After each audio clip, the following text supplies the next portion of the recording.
Ratusan mahasiswa dari Aliansi Badan Eksekutif Mahasiswa BEM Garut menggelar unjuk rasa di kantor DPRD Garut pada Jumat 10 November 2023 kemarin. Aksi tersebut berujung ricuh dengan bentrokan antara mahasiswa dan aparat keamanan. Pagar gerbang kantor DPRD rusak, kaca mobil belakang anggota DPRD pecah, dan kendaraan polisi dijatuhkan oleh para mahasiswa. Di penghujung akhir jabatannya, Bupati dan Wakil Bupati Garut dapatkan raport merah dari Aliansi Badan Eksekutif Mahasiswa BEM Garut. Menurut mahasiswa, raport merah 2 periode kepemimpinan Rudi Gunawan dan Helmi Budiman disebabkan banyak yang belum terrealisasikan visi misi Bupati dan Wakil Bupati Garut, Rudi Gunawan dan Helmi Budiman. Terkait aksi Aliansi Badan Eksekutif Mahasiswa BEM Garut yang memberikan raport merah kepada Pemda Garut, saya akan coba tanyakan kepada pengamat politik hukum tata negara, Indra Kurniawan SH. Di luar studio, saya sudah terhubung melalui telepon seluler bersama Bapak Indra Kurniawan SH. Pak Indra, menyikapi aksi ratusan mahasiswa dari Aliansi Badan Eksekutif Mahasiswa BEM Garut yang memberikan raport merah kepada pemerintah Kabupaten Garut, Anda selaku pengamat politik hukum tata negara, seperti apa pendapat Anda? Silahkan untuk ditanggapi.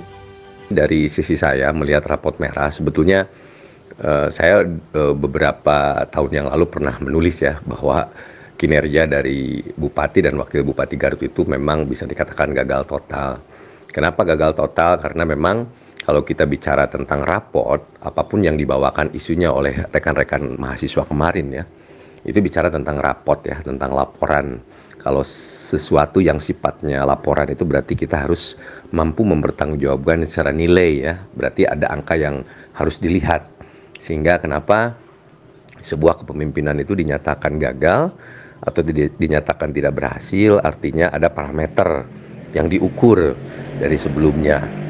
Nah, perlu saya sampaikan bahwa di 10 tahun terakhir lah gitu ya, atau di 9 tahun terakhir ini kalau secara statistik kita memiliki angka yang cukup ekstrim ya, terutama dari sisi nilai kemiskinan. Janji Bupati dulu yang ingin menekan angka kemiskinan umum di angka 8% itu tidak pernah tercapai kan. Bahkan saat ini pun sebetulnya kemiskinan ada di angka 9,4 atau 9,5% dari total populasi jumlah penduduk.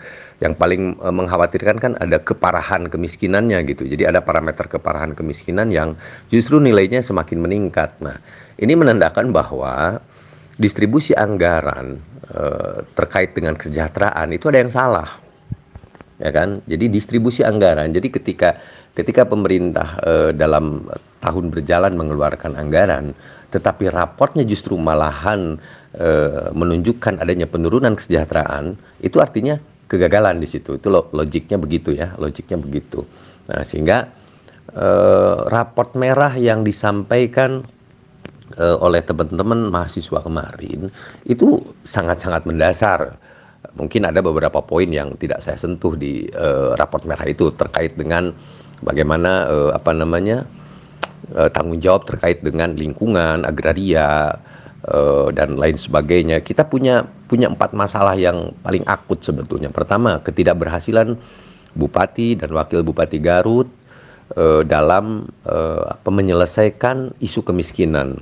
Bahkan isu kemiskinan yang umum dan isu kemiskinan yang sifatnya di kemiskinan parah lah gitu ya, karena parameternya ada 2. Lalu kemudian lingkungan. Secara visualisasi kita bisa melihat ya lingkungan di kita gitu, baik itu ada galian-galian dari mulai kita masuk ke wilayah Kadungora, Leles, Warung Petei, Tarogong dan segala macam. Kita bisa melihat bagaimana aktivitas eksploitasi lingkungan itu sangat terlihat nyata.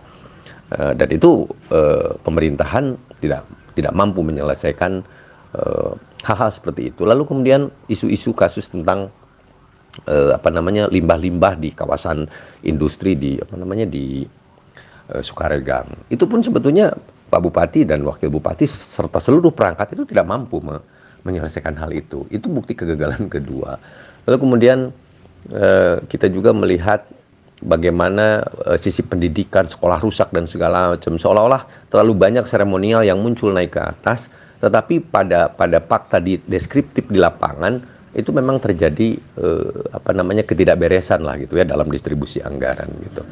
Lalu yang keempat tentang pengangguran terbuka, tentang paritas daya beli, lalu kemudian tentang upah di sektor formil atau upah di sektor non formil, lalu kemudian bagaimana pemerintah juga gagal dalam melakukan skema terkait dengan P3K, PPNS, honorer, sukuan dan sebagainya. Secara umum, secara general gitu ya, bisa dikatakan memang rapotnya itu bukan merah lagi kalau menurut saya, tapi rapotnya sudah hitam, sehingga ya wajar ya ketika ada kegeraman dari mahasiswa atau aliansi lain mengenai kinerja yang sangat buruk, sehingga hal itu menjadikan emosional dari masyarakat sipil yang diwakili oleh teman-teman mahasiswa, dan itu menurut saya itu adalah hal yang sangat wajar gitu ya, di tengah hegemoni gitu ya, di tengah kan kita selalu bangga bahwa Kabupaten Garut mendapatkan penghargaan di bidang perencanaan. Kan bagi saya itu bullshit.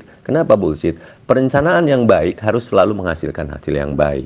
Jadi penghargaan itu menjadi diragukan ketika hasilnya juga seperti ini. IPM kita tidak mampu keluar dari nomor 3 terbawah gitu ya. Kemiskinan kita juga tidak mampu keluar dari nilai-nilai minimum 8%. Kita main di angka 9 sampai 10% ke atas, kan itu sesuatu yang buruk bagi sebuah pemerintahan daerah. Lalu kemudian kita juga tidak bisa keluar dari bagaimana isu-isu lingkungan, isu-isu agraria, isu-isu pemerataan pupuk, isu-isu terhadap petani-petani konvensional yang selalu kalah dengan aktivitas kapitalistik yang memang selama ini seolah-olah diberikan karpet merah oleh pemerintah. Itu dari sisi raport merah terhadap Pak Bupati dan Wakil Bupati serta perangkat lainnya. DPRD Kabupaten Garut mempunyai kedudukan sebagai perwakilan rakyat dan unsur penyelenggara pemerintahan daerah, mempunyai wewenang dalam pengawasan terhadap kebijakan pemerintah daerah. Apakah ini raport merah bersama? Mohon ditanggapi Pak Indra.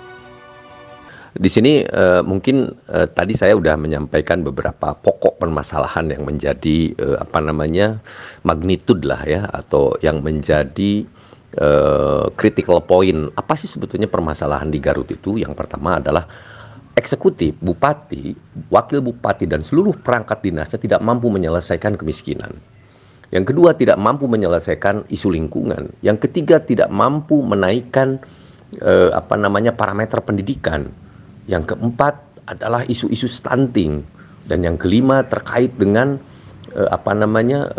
banyaknya proses-proses ilegal dalam perizinan lah gitu.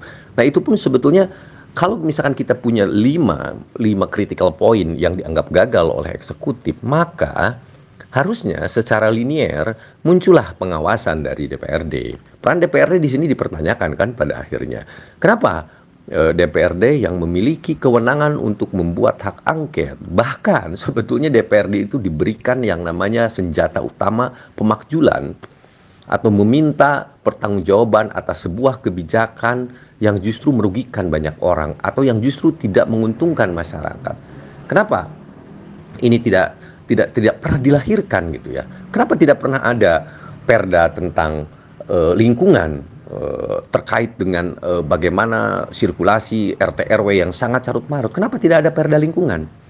Kenapa tidak ada perda yang dilahirkan oleh DPRD terkait dengan bagaimana melakukan pertumbuhan terkait dengan sisi-sisi pendidikan, baik itu harapan lama sekolah, orang-orang yang putus sekolah, padahal itu menjadi isu utama. Kenapa DPRD tidak pernah memunculkan perda untuk menyelesaikan permasalahan-permasalahan yang tidak mampu diselesaikan oleh eksekutif? Itu dari sisi perdanya.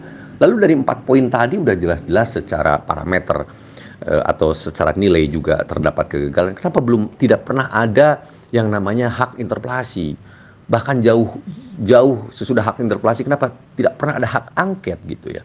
Pernah ada isu ya, adanya saling menyandera gitu ya. Kita tahulah bahwa kasus Pokir, kasus BOP yang ada di DPRD dari periode 2014-2019 itu tidak pernah diselesaikan oleh Kejaksaan Negeri Garut.